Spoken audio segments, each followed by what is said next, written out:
자, 토요일 아침입니다. 오늘 이 아침에 주시는 하나님의 말씀을 기도 제목으로 우리 요약해서 나눕니다. 한번 따라 하십니다. 나의 내면이 은혜와 지혜로 채워지는 복된 인생이 되게 하소서. 아멘. 여러분, 세상은 우리가 변화시키지 못할지라도 내 마음은 변화시킬 수가 있어요. 내 마음을 어떻게 변화시킬 수 있어요? 하나님의 은혜와 지혜가 들어오면 변화시킬 수 있다라는 거죠. 그것이 잠언이 우리에게 주시는 교훈이고요. 또한 잠언을 통해서 주시는 하나님의 지혜다라는 겁니다. 잠언은요, 의인과 악인을 이렇게 대조하고 있죠. 성경을 특히 잠언을 읽을 때는 의인과 악인이 대조되는 그 내용을 잘 살피시면은 우리가 지혜를 얻을 수가 있는데, 의인을 통해서도 우리가 지혜를 얻을 수 있고 악인을 통해서 지혜를 얻을 수 있어요. 근데 여러분, 이 잠언에서 나오는 의인과 악인은 도덕적인 윤리적인 그런 기준으로 의인, 악인이 되는 게 아니에요. 물론 의인은 도덕적인 사람이고 악인은 죄를 지는 사람이지만, 그거보다 더 근본적인 기준은 뭐냐면 하나님의 관계가 잘 돼 있는 사람은 의인이고 하나님의 관계가 잘 돼 있지 않는 사람은 악인인 거예요. 그러니까 뭐예요? 우리도 하나님 관계가 잘 돼 있으면 의인인 거고, 하나님 관계가 잘못되면 악인이 될 수 있는 거예요. 그러니까 의인, 악인이 따로 정해져 있는 게 아니다. 그러니까 우리도 의인이 될 수 있고 악인이 될 수 있다 라는 사실을 기억하면서 이 잠언을 읽을 때 우리에게 은혜가 되고 또 지혜가 되는 거예요. 오늘 본 말씀은요, 하나님이 기뻐하시는 인생이 누구냐, 하나님이 기뻐하시는 인생이 누구냐, 그것은 내면을 무엇으로 채우느냐에 따라서 하나님을 기쁘시게 하고 또 하나님을 진노케 한다라는 것이죠. 첫 번째로 주는 교훈은 외적인 아름다움보다 내적인 아름다움을 가꾸는 사람, 이 사람이 하나님이 기뻐하시는 사람이다라는 것입니다. 여러분, 사실 사람 딱 볼 때 외적으로 보잖아요. 외적으로 볼 때 아름다우면 보기 좋지 않습니까? 이왕이면 우리가 아름다운 모습을 갖는 게 좋겠죠. 외적으로도요. 그런데 하나님이 보시는 아름다움은 외적인 아름다움이 아니라 내적인 아름다움이다. 그러니까 우리의 눈도 바뀌어야 되는 거예요. 외적인 아름다움보다는 내적인 아름다움을 보고 그 사람을 대할 수 있어야 된다라는 것이죠.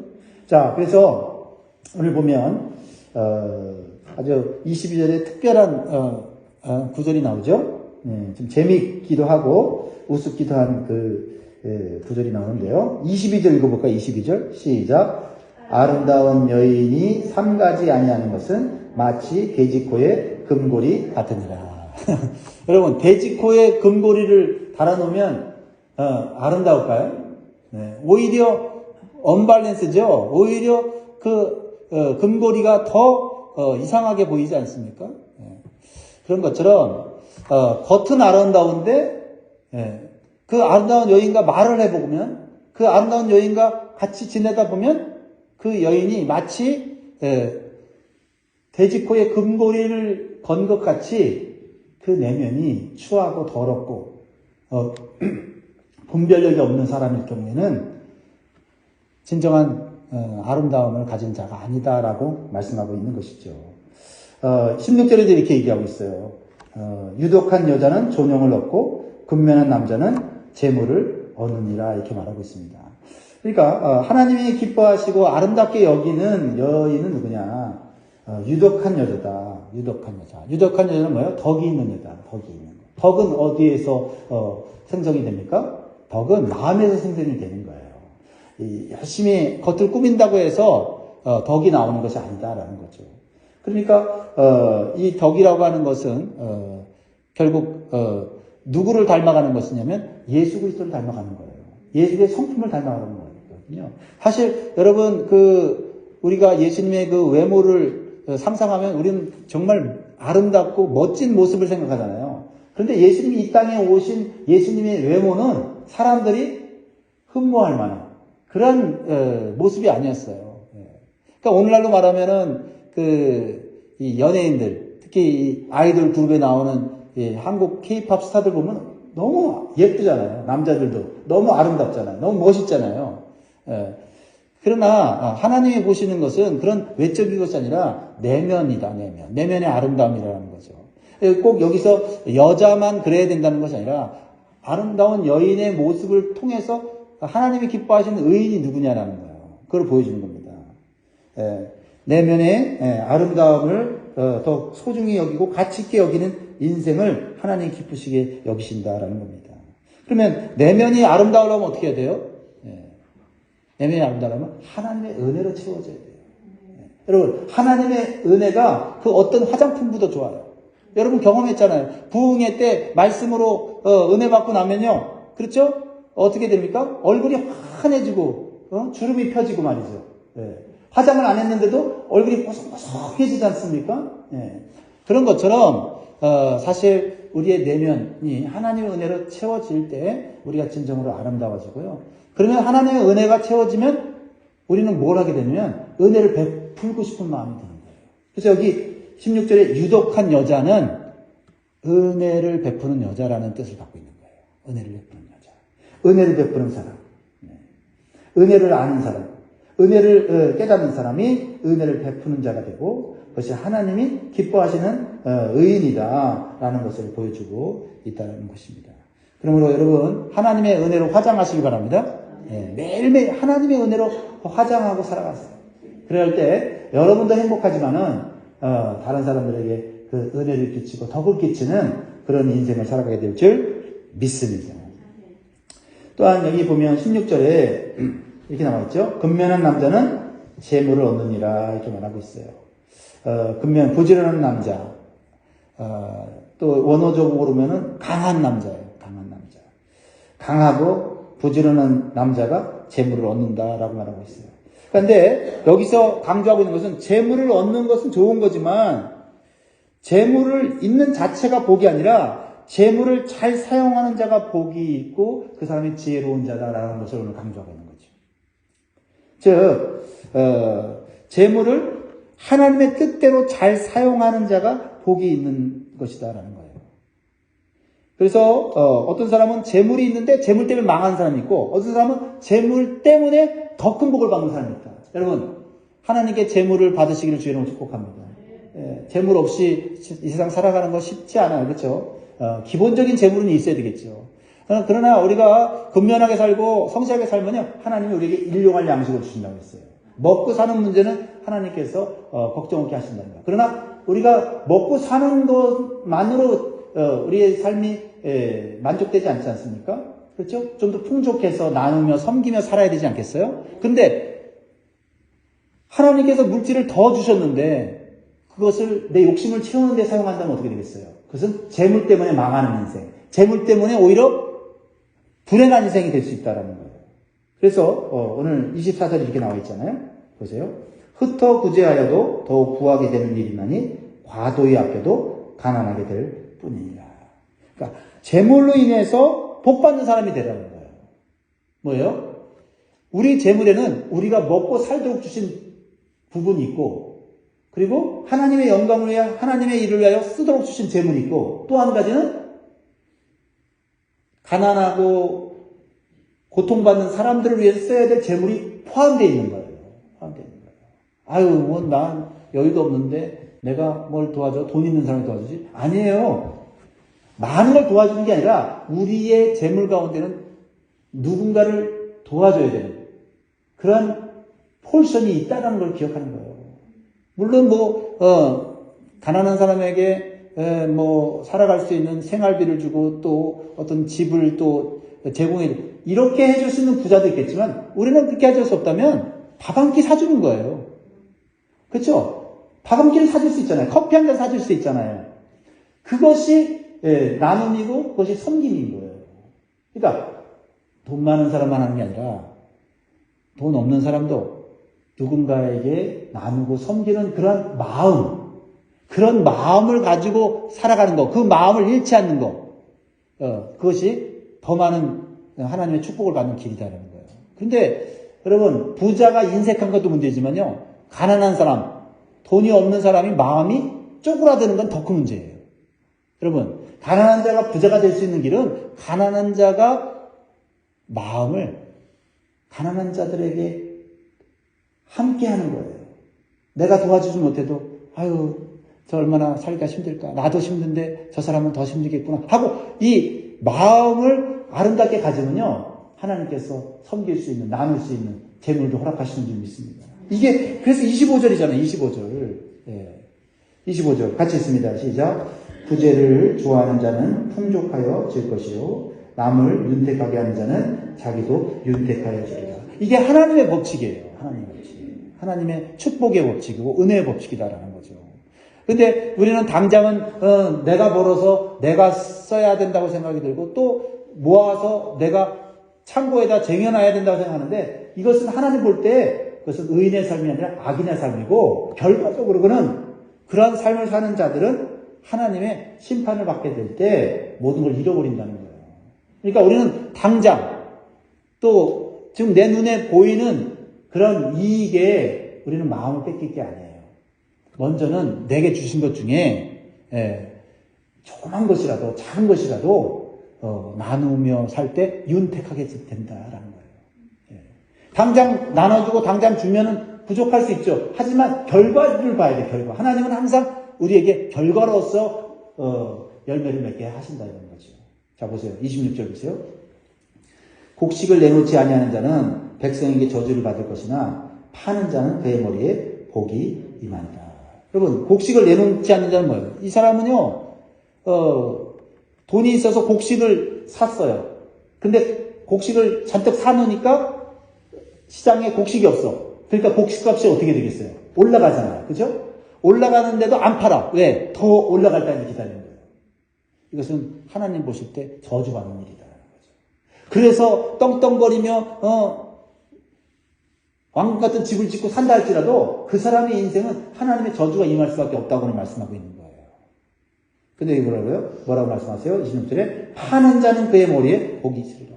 내가 창고에 조금이라도 쌓아놓은 게 있다면 세상이 어려워졌을 때 먹고 살기 힘들어졌을 때 그때 적당한 값에 아니면 은혜를 베풀어서 가난한 자들에게 국률미로 내어주는 이 사람은 하나님이 기억하셨다가 그 사람의 인생의 복을 주지만 그들의 자손들을 복을 주신다는 거죠. 제가 잘 기억이 안 나는데 한국의 경주 최씨인가요? 경주 최씨인지 하여튼 큰 부자가 있는데 그분은 자기 집 100리인지 50리인지 모르겠는데 100리 안에 사는 사람들이 굶어 죽지 않게 사는 게 그 집안의 가훈이었어요. 그래갖고 그 최씨 부자가 하나님의 복을 받아서 계속 그 가문이 많은 사람들을 섬기는 많은 사람들에게 은혜를 베푸는 그런 가문으로서 세상에서 존경받고 있어요. 여러분 이것이 복이 아닙니까? 재물을 많이 가지고 있는 자가 부자가 아니라 가진 재물을 잘 사용하는 자가 부자인 줄 믿습니다. 네. 그래서 여러분 아마 남은 인생에 여러분들이 사람마다 가지고 있는 재능이나 재물이 다르겠죠. 재능 기부라는 거 있잖아요. 재능 기부. 난 참 이 말이 너무 좋더라고요. 재능 기부. 그래서 자신이 가진 그 어떤 재능을 다른 사람들의 유익을 위해서 사용하는 거. 그렇죠? 여러분 한번 재능을 한번 생각해 보세요. 어떤 사람은 말의 재능이 있잖아요. 말로 사람을 힘차게 하고 말로 사람에게 소망을 주고 말로 위로를 주고 생명까지 살리잖아요. 이 재능들을 잘 사용해야 돼요. 어떤 사람은 손재주가 있어서 잘 만들고 그렇죠? 그래서 그걸로 사람들을 돕는 사람들 있잖아요. 여러분이 가진 재능을 섞이지 마시고 죽는 그날까지 사용하심으로 하나님 앞에 복받기를 주의 이름으로 축복합니다. 네. 자, 그 다음에 한 가지 더 살펴보자면 하나님이 기뻐하시는 사람은 자신의 육신보다 영혼을 더 소중히 여기는 사람이에요. 육신보다 영혼을 소중히 여기는 사람. 여기 보면 17절 보세요. 인자한 자는 자기의 영혼을 이롭게 하고 잔인한 자는 자기의 몸을 해롭게 하느니라. 여러분 육신보다 영혼이 중요하다는 사실을 깨닫는 것이 하나님의 지혜인 줄 믿습니다. 우리의 육신은 언젠가는요 병들고 썩어지고 헐거로 돌아가게 돼 있어요. 그러니까 육신은 이 땅 가운데서만 필요한 거예요. 그러나 영혼은 영원한 삶을 사는데 반드시 필요한 것입니다. 그래서 우리의 영혼이 예수의 생명으로 구원받고 예수의 생명으로 가득 차서 그 생명으로 살아가는 자가 복된 자다라는 것입니다. 그래서 여러분 육신보다는 영혼을 귀중히 여길 때 또 그 영혼을 보호하신 주님께서 우리의 육신도 이 세상에 살아가는 동안 보호해 줄 줄 믿습니다. 근데 육신만을 위해서 사는 사람들이 얼마나 많아요. 그죠? 육신만을 위해 사는 사람들은 결국 자기를 해롭게 하는 자다라는 거예요. 나를 위하는 것 같은데 육신만을 위한 사람은 그 사람은 결국 자신을 학대하는 것 같다. 근데 내 안에 보이지 않는 영혼을 갖고서 하나님과 연결되고 예수의 생명으로 가득 채우는 삶을 날마다 사는 거죠. 예수의 생명이 내 안에 가득 차게 하는 게 뭐가 있어요? 하나님의 말씀, 진리의 말씀을 매일매일 내 안에 채우는 거예요. 그러면 예수의 생명이 그 안에서 역사하고 있는 거죠. 그리고 그 영혼이 아름다워지는 거예요. 영혼이 기쁨과 평강으로 넘치게 되는 거죠. 그런 사람들이 하나님이 기뻐하시는 사람이다라는 것입니다. 보세요. 30절 보세요. 30절 같이 있습니다. 시작. 의인의 열매는 생명나무라. 지혜로운 자는 사람을 얻느니라. 여러분 에덴 동산에 있었던 동산 중앙에 있었던 두 나무가 있어요. 하나는 선악을 알게 하는 선악과와 또 하나는 생명나무라고 했어요. 사실 아담과 하와가 생명나무의 열매를 따먹었으면 영원한 삶을 살게 되었을 거예요. 그런데 마귀의 꼬임을 받아서 선악과를 따먹었잖아요. 뭐를 위한 인생이요?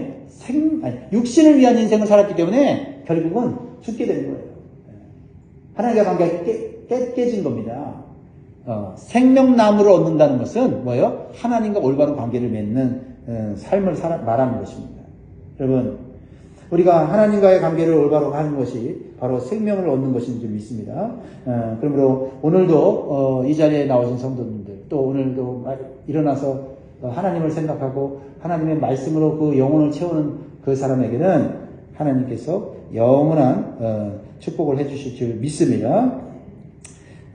마지막으로 하나님이 기뻐하시는 사람, 지혜로운 사람은 뭐냐면 하나님의 심판의 날이 있다는 것을 기억하면서 항상 우리는 선과 악을 구별하면서 사는 인생이 돼야 돼요.